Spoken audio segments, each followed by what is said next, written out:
Hello, guys. This is the fifth major podcast, the first episode.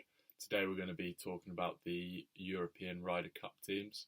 So, first in top left corner, we got Joshua Martin, 303rd best amateur in the world. There he is, coming to us from where? North Carolina, Pinehurst. Pinehurst, North Carolina. Pinehurst. There we go.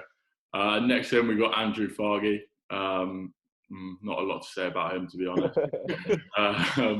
And then we've got first team NUGC golf captain, Josh Wright, and below NUGC president, Peter Walker. So, guys, kicks off, we're going to start with Team Europe. So just so everyone knows how we're going to start this off. So we are assuming that the original qualification process of the Ryder Cup is out the window because obviously world situation, there's no tournaments going on, as I'm sure we're all very upset about. But that does mean we're going to decide that Padraig Harrington, Steve Stricker is going to have 12 captains picks, and we're going to go through them one by one. So starting with Team Europe, boys. So I'm going to start with my team, and we'll each go through our teams, if that's all right. And then we'll have a look at who we've all got, and we'll have a little chat through everyone. So my team start off with Tommy Fleetwood. Then I've got world number 2, I think, Jon Rahm. Rory McIlroy. Old timers, Justin Rose and Henrik Stenson. New boys, my 3 rookies are going to be Victor Hovland, Shane Lowry and Bernd Wiesberger. And then bring it up in the rear, I have Tyrrell Hatton, Danny Willett, Sergio Garcia, and former Open champion Francesco Molinari. So Joshua Martin doesn't have a team. He's waiting for his US boys to kick us off. But Andrew Fargy, please go through your Team Europe team. Yeah, so pretty similar to yours, Alex. I've got the dead certs in Rory McIlroy, Jon Rahm, Justin Rose, Tommy Fleetwood. I've also got the rookie in Shane Lowry, Paul Casey, Victor Hovland, Tyrrell Hatton. A risky one in Robert McIntyre, I'm sure we'll get to that. Henrik Stenson and Ian Poulter. And then finally, Sergio Garcia. Molinari narrowly missing out on my team. Really? Okay. Josh Wright, what's your team? Okay, so yeah, not too dissimilar again. I've got McIlroy, Rahm, Fleetwood, dead certs, and then going for Justin Rose, Shane Lowry, Tyrrell Hatton, Paul Casey, Matt Fitzpatrick, Francesco Molinari, Henrik Stenson, Sergio Garcia, and then I'm going to chuck Hovland in just ahead of Poulter for my final pick. Ooh, okay. Pete Walker?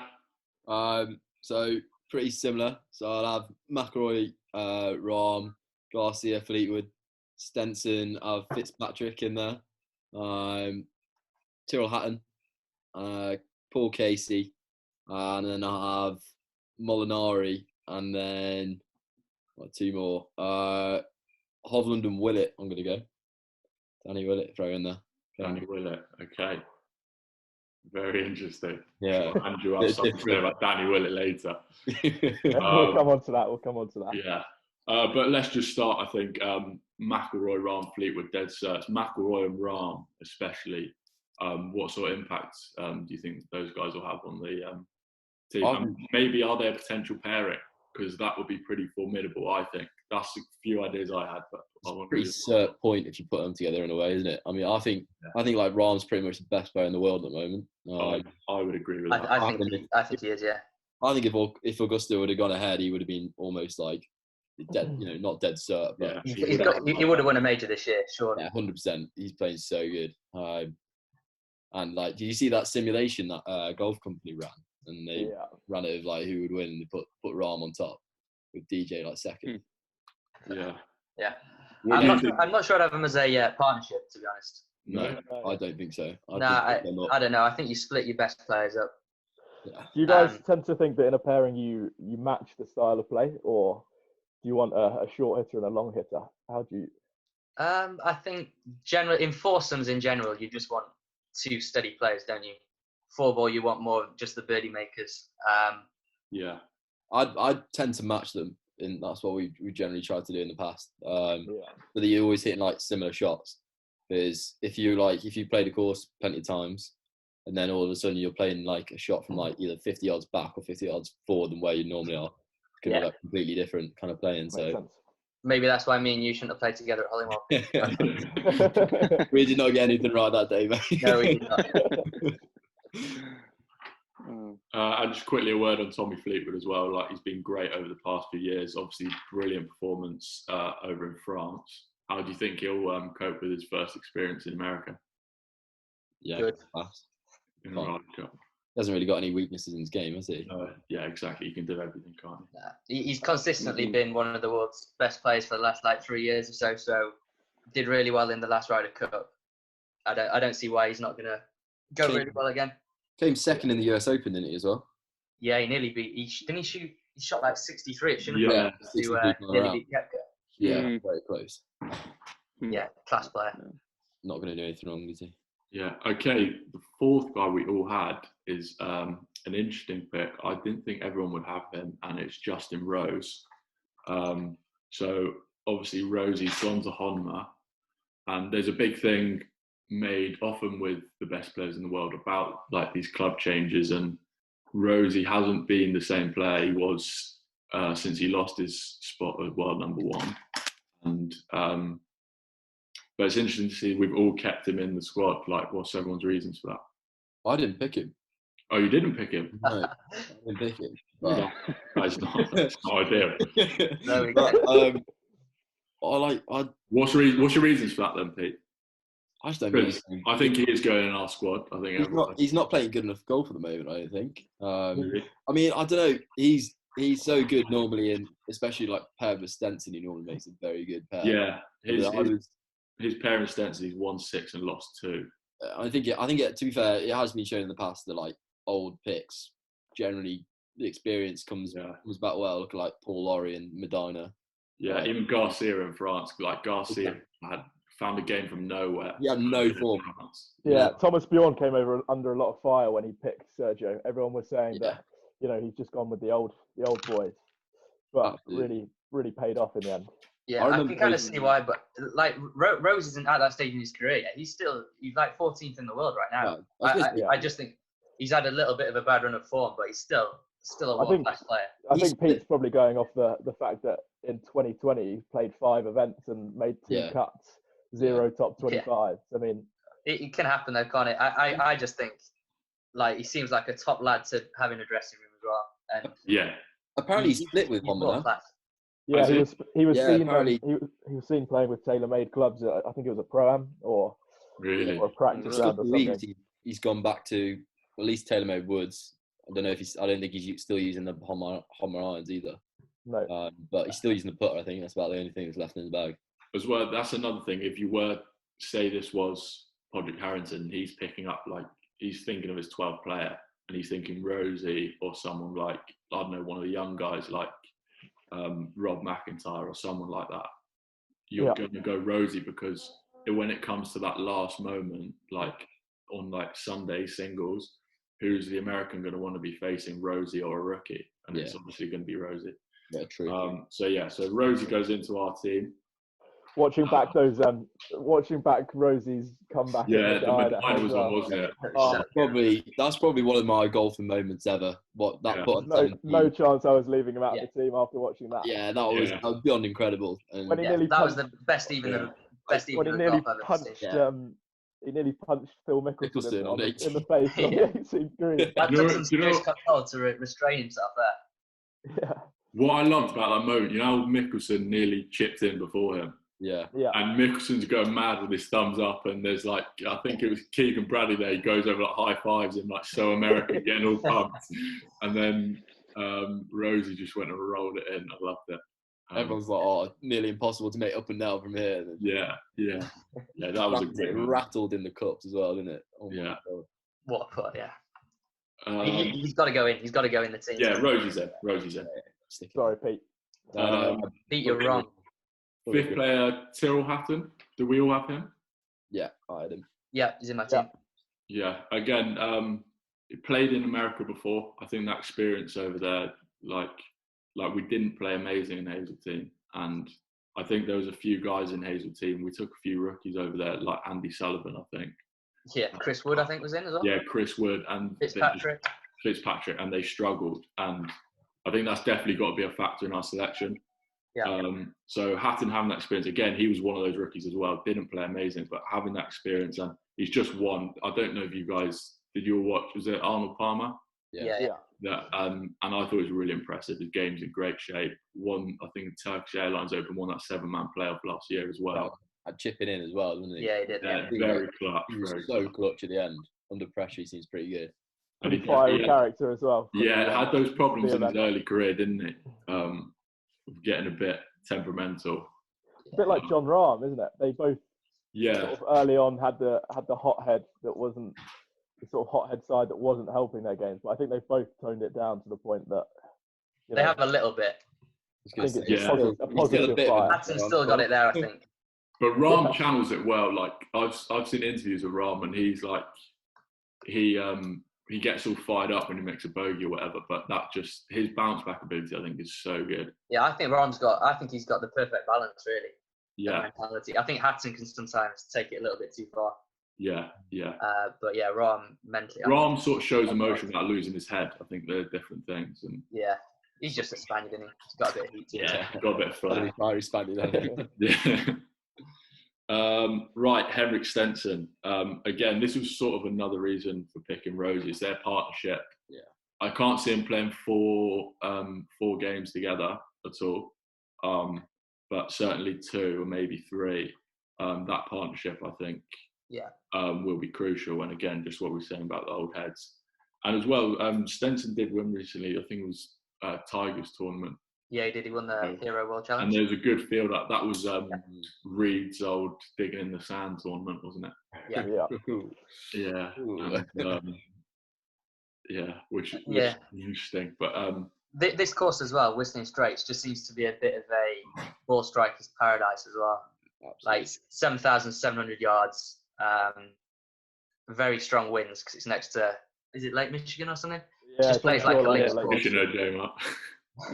Like Michigan. You just want ball strikers, I reckon. If you look at like the PGA Championships from the last 2 times they played there, they've got like the names up there have just been like DJ, Jason Day. I think Rosie was up there. Sorry? I think Justin Rose was up there. Yeah, I think he was. Yeah, they're all like ball strikers. So Stenson's just that's exactly what he does. Definitely. So he goes in my team. Definitely.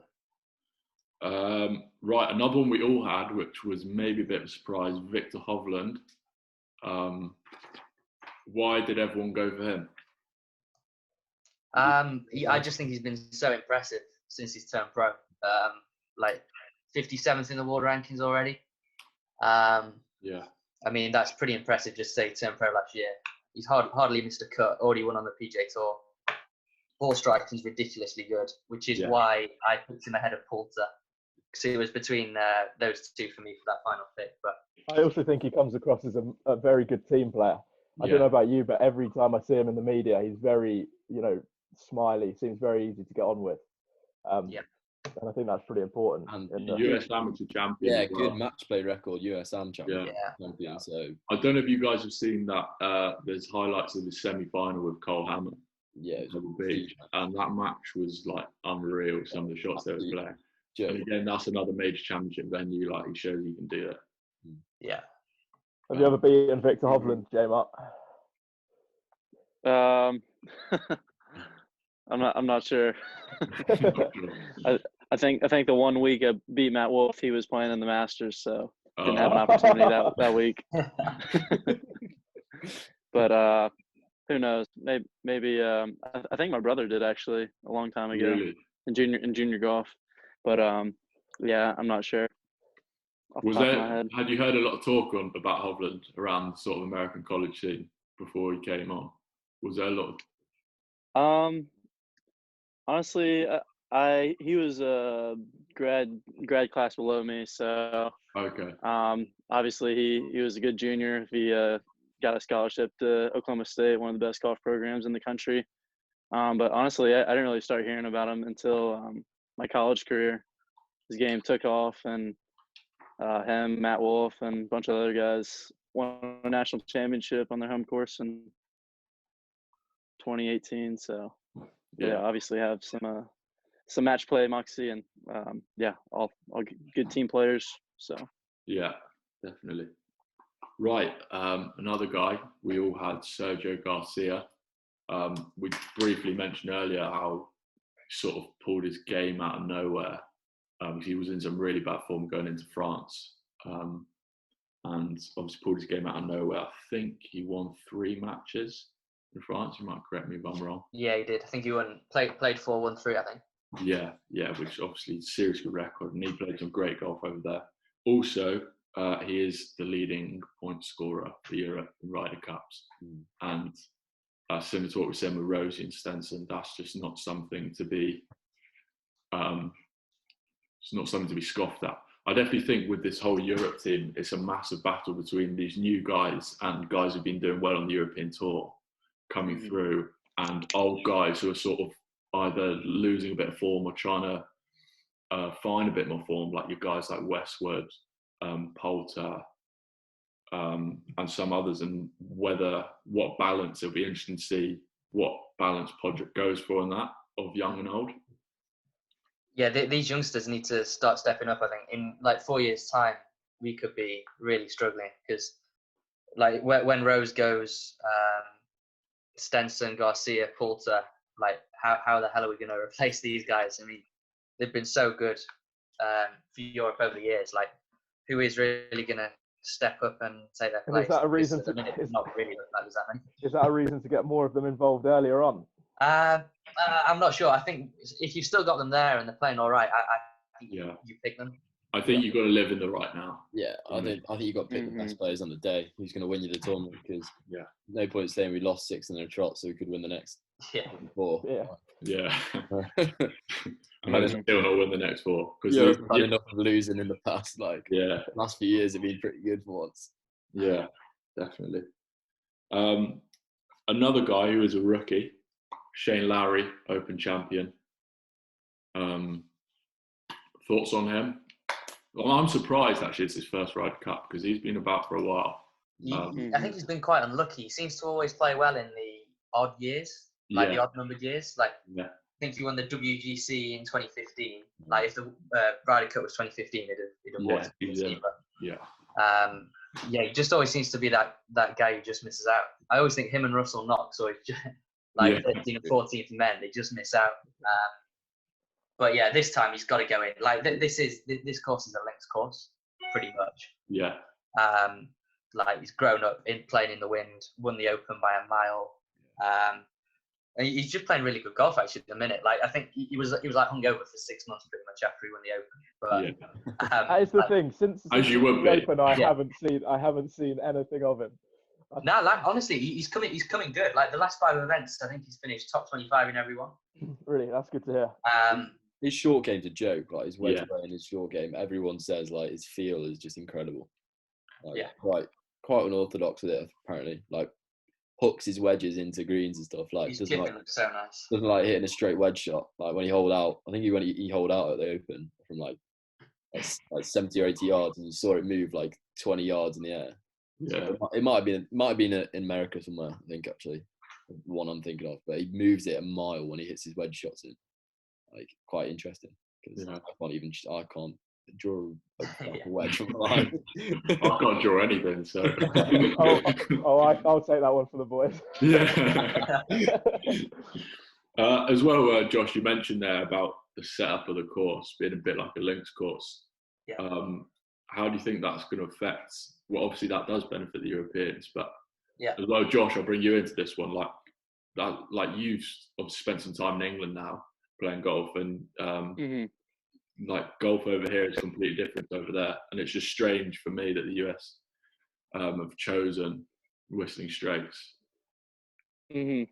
Yeah, I think you could obviously make the argument that it looks like a links course has the wire grass, and the wind's obviously a factor, but I'm not sure if it definitely doesn't play like a links course. Yeah. I think the fairways are considerably larger on average. Whistling Straits fairways are pretty comfortable size, and then if you have a big miss, then you can definitely get into some trouble out there. But I think having a fairway is a little bit larger is definitely a plus for the American side, who seems to typically be a little longer off the tee, but maybe not as accurate. But I mean, the US So, team, the US players have been pretty vocally against it being at Whistling Straits. I mean, they always talk about the fact that we went to France and basically set it up as tough as we could possibly make it, and they haven't really done the same in the favor of the US. I mean, they could have set it up like Hazeltine and just played, bomb and gouge golf and overpowered us, but they don't seem to have done that. No, you probably can. They can adapt it a little bit, I guess. But it just seems like a really tough course. Like Medina was another one where they just put the rough miles down, didn't they? And I noticed that watching it the other day. Yeah. The rough was just nothing. But I mean, the rough was better than the fairways at Beeston. But I think it's a great chance for Europe to win just because of that, because it's such a tough course. But I don't know why they picked it. I think I know Stricker he's from Wisconsin. So that's I mean, I don't know whether that's got anything to do with it. And it's a great course, isn't it? So it's a championship golf course. Spectators. I think it'll probably be like one of the fairest tests of golf, and I think the best team will win, since it is a fair test of golf. We want a great venue that just allows for the players to go out there and decide the championship ultimately. What do you boys think about the fact that there's a lot of calls for them to stop the home team setting up the course, just get someone external to come in and set up as fair a golf course as possible, and take that whole side of things out? Nah, I think in all sports you've got home advantage, haven't you? Yeah. I mean, you've seen. Oh, we've got some problems there. We got some connection problems. Right. I was going to say, I think over the years it's like. Okay, we'll wait on fairly close. Fuck's sake. You want one last Pete? I'll have one more go. Pete's got talk Wi-Fi. Actually, I think it's utility warehouse. What the hell is that? Hearing you talk so at the end of a private road doesn't get too good. But your Ryder Cups over the past, I thought, have been fairly close. Like, doesn't matter where you are, how they set it up. Like, except from like obviously what Hazeltine was we got ripped apart, and we had a good one at the Golf National, but it was close going into like it could have been a lot closer than it was. Yeah. So, I mean, and it's just like Josh said, it's just part of the home advantage, isn't it? Yeah. I think you want it where if you can go over to either the US or Europe and win, like that should be a massive achievement. Definitely. Rather than it just being like a 50-50 chance. Yeah. Because I think like how it is in cricket, and exactly. If you get an away win, then it's big, and like Medina's so good for that reason. Like the home crowd's against you, the course is completely set up for the US team, and yet we still managed to do it. So I think like home course setup is alright. And it just adds another element of like, God, you set it up for yourselves and you still lost. Like when the home team sets it up, nice excuse, isn't it? And like just doesn't work. Like it's quite funny. Yeah. So it's quite nice to watch. Okay, right, moving on. So we've got 9 guys in so far. So the 10th one, who I think quite a few of us had, was Molinari. Now, Fargy, was it you did go for Molinari? Yeah, I didn't pick Molinari. Yeah. So what's your reasons behind that?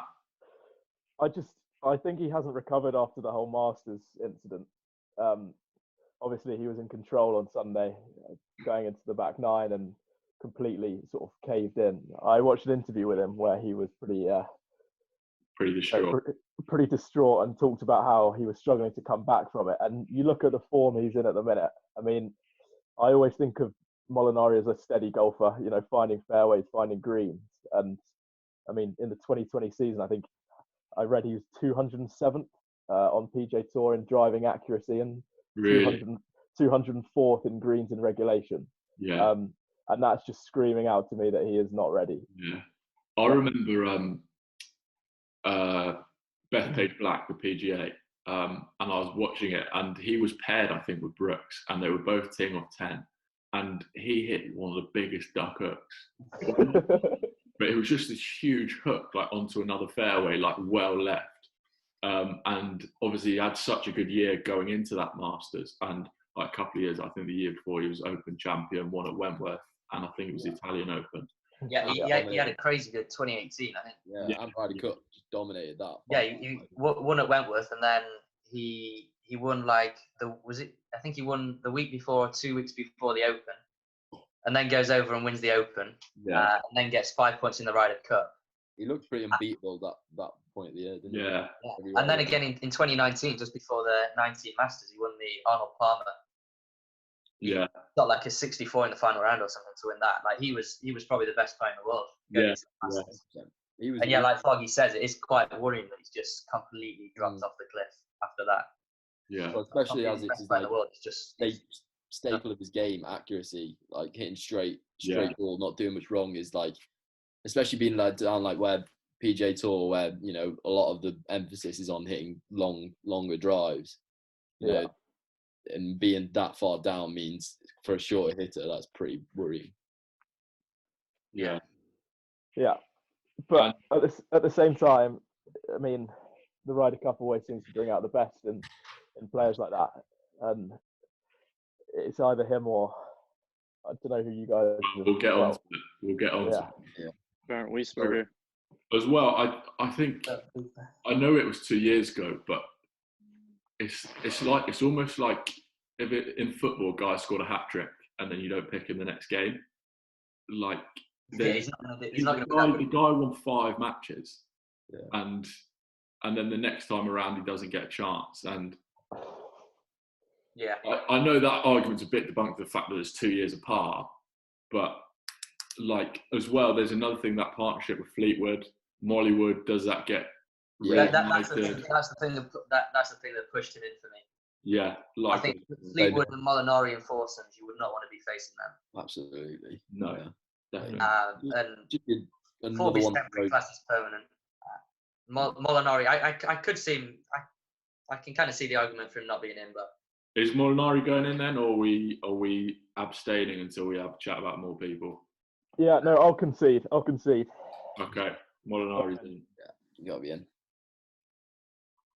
Which leaves 2 spaces left, and let's just who haven't we got in yet so far? So my last 2 were Danny Willett and Bernd Wiesberger. Okay. Have we got Casey in yet? No, Casey I literally knocked out for Molinari. I've gone for Casey and Fitzpatrick. Yeah. I think Casey is just playing the best golf of his life, in a sense, almost. Yeah. If you look at Casey's record, he's hardly ever at the top 30 in any event that he plays. And he can play both PJ Tour and European Tour. I think it would be crazy to leave out Paul Casey. Yeah, I think so. And as well, to be fair to him, the Valspar was coming up, and he was bound to. He loves the Valspar. He does love it, the Valspar. Isn't it that in the Porsche Open? I swear that he just eats up every year. Always Paul Casey. Yeah. Okay. I mean, I'll concede Paul Casey. Okay, yeah. Last 2 finishes at Whistling Straits have been tied 12th, tied 30th as well. So he quite likes it. Yeah. Okay. Yeah. Okay. So I've got a few names that Yeah, let's band about field. We've only got one pick, and we've got Danny Willett, Matt Fitzpatrick, Bernd Wiesberger, Fargy anymore? Rob McIntyre, Ian Poulter, and Ian Poulter. who else? No, Paul Casey. Lee Westwood, you could throw in the mix there. Yeah, Westwood, yeah. Westwood. Matt Wallace. Matt Wallace. So there's like 7 guys. Like Thomas Peters. Yeah, I had Thomas Got Peters 4 down. points in the States last time. And he's played well this season. Yeah, he's doing all right. I won't put him in, but somebody to consider maybe if he has a good summer. Then Oh, that's one of my I favourites. don't think anyone's having a good summer, to be honest. yeah, true. Yeah. I'm ready to fight Fitzpatrick's corner until the death. Go on then, Josh. Fight Fitzpatrick corner. Okay. I don't think So anyone. I mean, he because he's a local boy. This is exactly. You've got to fight. very biased. But this guy is like he will be, I'm sure, in the world's top 10 in a year or so's time. Like I think he came second like 5 times last year on the European Tour and on the PGA Tour. Like if he'd have just turned a couple of them into wins, then you're looking at maybe a top 10 player anyway. Isn't there a reason he didn't turn them into wins? Yeah. I think if you come second, then you can just count yourself unlucky sometimes. Sometimes the guy just has a good day. If you come in, if you like lead in the final round and then you end up coming 20th, then I think you can put that down to bottle or something. But Fitzpatrick he's a closer. He's already won 5 times on the European Tour. Only 25 years old. I think the only person to win more at that age was Faldo or something. Just taking his game to the US. He won the British Boys at Hollingwell, and he won the final 10-8. Unbelievable match player. Really? He won the US Amateur. Final 10-8. He won the US Amateur, another match play event, which is obviously unbelievably difficult to win. So the guy can seriously play match play. Yeah. Good ball striker for the course. 25th in the world, could be a lot higher, should be a lot higher probably. He gets in my team. Yeah. Just, like the one he played, what? Did he play one Ryder Cup?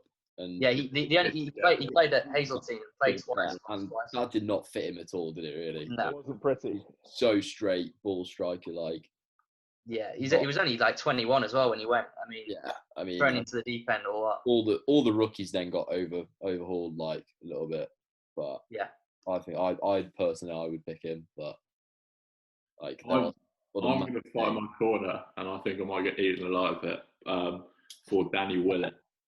Oh, he's another Sheffield boy. Like, yeah, I should be fighting for his corner as well, really. But but I hear a lot nicer things about Patrick than about Danny Willett. Lee Westwood, Yorkshire as well. Yeah, Lee Westwood's from Worksop. Yeah, he's like half an hour. I mean, him and Willett are good mates, I think. Yeah. The only thing I'd say for Danny Willett is he's not the most popular guy out there on tour. No, I would absolutely hate to see him on our team, boys. Yeah, I agree. I think he doesn't go down well in all. He did win at Wentworth last year. I've got it. I was gutted when he won at Wentworth. One thing I would say is that these boys are representing Europe, but there's definitely an argument that they are also representing the European Tour, and the European Tour is miles behind the PGA Tour. And Danny Willett recently, I think he won in Dubai, the DP World Tour Championship 2018, sorry. And so he's won our flagship event at Wentworth last year. So the last 2 years he's won our 2 biggest events, and he's also got a green jacket in his locker. That's nothing to be sniffed at. We can go into detail about that victory all you want, but he's milking that, isn't he? He's got a green jacket, and I think milking a fake victory of a master. I think that demands respect from anybody if you got a green jacket. Yeah, I mean, he might wear it in he does. Room himself, but he's still got one. Yeah, to be fair, if I had one, I'd be milking the shit out of it as well. Yeah, exactly. There's not too many blokes with it. Like Tiger's greeding them, like him, Nicholas are greeding enough to themselves. So yeah, exactly. But then I think, are you boys completely against the idea of keeping Ian Poulter in for another year? Because for me, the fire that he brings is like. He was my 13th man. I was thinking about him and Hovland. but he's he never just been seems trending in the wrong direction.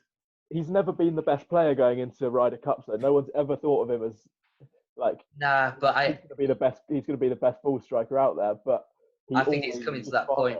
Fired up. Yeah, he's coming to that point though. He's like what 58th in the world rankings now. Yeah. He had a great Masters last year though. He came back third. Did all right. I mean, he's still playing all right. He's there or thereabouts. But I just think there are better players. But do you risk? So you would risk Danny Willett going to the Ryder Cup over Ian Poulter? Willett's not in my team for you. Yeah, Alex Major, no, I just wanted to say that. I just want you to. I want Ian Poulter as a vice captain. I think his time will come for him to transition into being a vice captain. I agree. More striking course as well. As much as I'd absolutely love him to hold like a winning point from like out of nowhere, and just to give it to the Yanks up there at Western Straits, I would love to see it, but he's given them enough pain over the years. I think it's time for somebody else to take them out. Yeah, that's what I think. I can't see it happening, unfortunately. And I think he'd be great as vice captain. And I do think he'd be a good vice captain. He is missing Ryder Cup, and he's going to be a vice captain, even better captain one day. But I think it's that time for him to transition into that. And Lee Westwood the same as well. Lee Westwood's got a great Ryder Cup record, played in I don't know how many. And he is starting to play better golf. But for me, I think it's time for both him and Popes to... Yeah, I think they're in a very similar boat. Westwood's playing better golf right now, but I'm not sure he can continue that. Poulter's record as well at Whistling Straits, withdrawn and missed cut. Okay. Yeah. Okay. What's Westwood's? Because he would strike me as because he's so good tee to green. Westwood's did not play in 2010 and tied 43rd in 2015. Because he would strike me as a good place, can't I? Because he's a good man. Yeah. I'd probably go Westwood ahead of Poulter actually. Yeah, so would I. Yeah, around that kind of golf course. Where did Westwood win? Was it Abu Dhabi recently? Yeah. I think it was. Yeah. HS, was it? Yeah, it was. And you could see in him and McDowell, who I think was it Saudi McDowell won. Yeah. They both. McDowell's all right. McDowell's in the top 50 now. Because they were both very emotional in their interviews after those wins. Yeah. They are still definitely fighting for a Ryder Cup spot. 100%. McDowell's another one maybe that deserves a mention at least. Yeah, definitely. 100%. He started playing better, and I remember he was pretty clutch in the tournament to qualify for Portrush, which meant a lot to him. And he's definitely on a bit of an upward trend. Bargy, I know you don't like his swing, do you? I'm not a massive fan, but you can't argue with the track record. I mean, again, a major champion. I think it's just that I see myself in him moving that ball way too much right to left. But yeah. How about this kid Victor Perez? Are we just going to completely roll him out? Again, I mean, if he continued playing well in the European Tour, it would be most likely, and obviously if the world didn't go into the state it is now, I think he probably would have qualified. I mean, he's getting in at the minute. He's fourth on European list, so top four of European list get in, and then it's the top five that haven't already been in on the European list. They get in on the world list, and he's fifth on the world list, so he'd get in comfortably on both. Yeah. Bernd Wiesberger, another name to mention. Matt Wallace. Yeah, Matt Wallace again. There's a lot of guys. He hasn't played that well recently, has he? No. But I'd imagine he's a guy that's made for Ryder Cups. For a while, since he went to Calais from Ping, hasn't done much, has he? No. Yeah. He did well at Bethpage Black, I remember watching him then. And he was talking about his mental game a lot. But and he is one of them, I think he's got a bit of Ian Poulter in him. In that he's just can grind and grind and grind.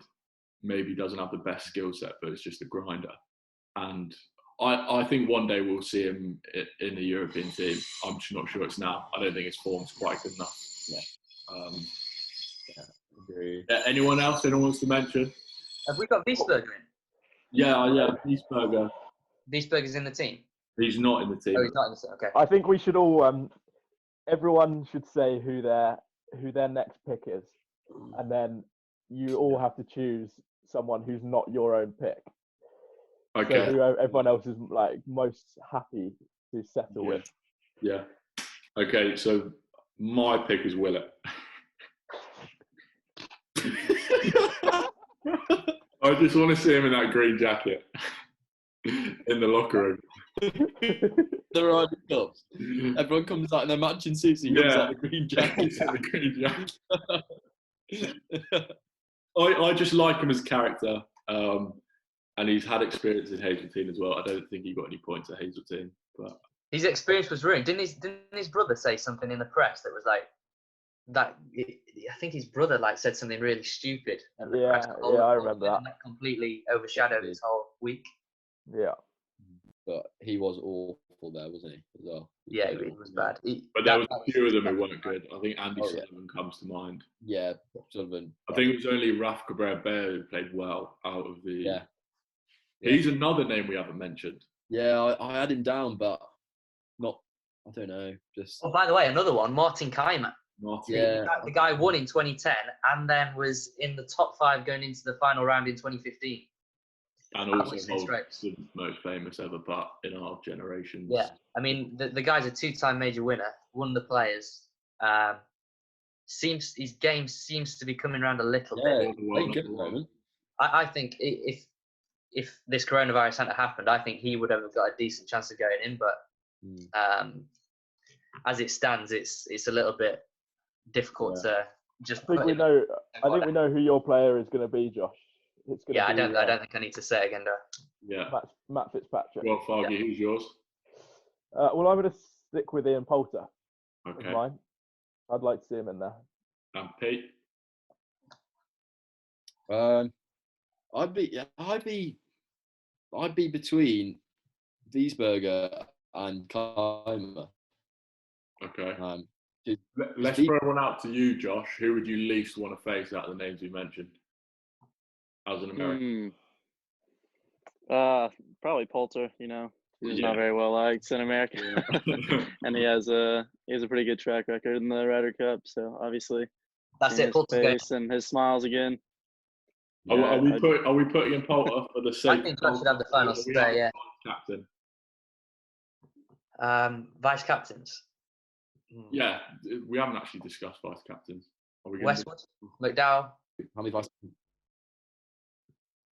Yeah, Westwood, McDowell. Matt Fitzpatrick. I am a huge advocate of Paul McGinley. Yeah, me too. I know it'll be tough for him to come back after being being the captain, but I think what he did out in what he did at Glen Eagles. Yeah, incredible. They always talk. I think the way they talk, the players talk about him as a captain, it's just sort of on another level to all of the other. It sounds like he did everything. I was watching the replay at Glen Eagles with some sort of talk over from Paul McGinley, some commentary, and he was saying they went into the minute details of he made all of the players walk between the changing rooms and the first tee to minimize the amount of time they were stood still on the tee and things like that. But he just sort of analysed it to the next level. Even the fish, didn't they? In the change rooms, they had blue and yellow fish in the fish tank in the change room. Apparently, it just sounds like he's got that analytical way of looking at the game. That perhaps. Well, with Padraig as well, I think. Really, 2 Irishmen. Irish. They must be mates. Oh yeah. Oh yeah, I think. Okay, so who are we going with? Poulter, yeah. Poulter. Yeah, Poulter. Poulter it is. Okay. Yeah, stick him in. I can't stand Fitzpatrick's not getting in this team. Yeah, I'm not. Are we Pipe down, Josh. I'm looking at it. Hovland's ahead of Fitzpatrick. Yeah, I'd pick Fitzpatrick over Hovland as well. I don't think. I'd argue also. I might take Molinari out and put Fitzpatrick in, and then put Fitzpatrick with Fleetwood in the foursomes.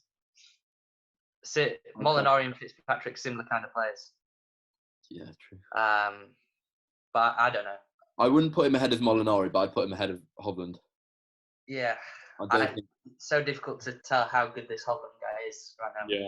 Yeah. I mean, he could be a world beater, or he could be just a guy who has just been on a really good run of form out of college and he's about to plateau.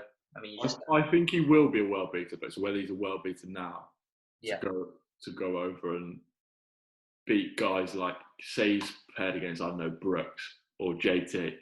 Is he going to bring back a point? Right, Matt Fitzpatrick's in. Ian Poulter goes to vice captain. Yes. Okay. Actually, yes. Oh. Okay. All right. And then Graham McDowell, Westwood. There's loads of options for vice captain. Paul McGinley, like you said. Yeah. But yeah. Done. Jimenez.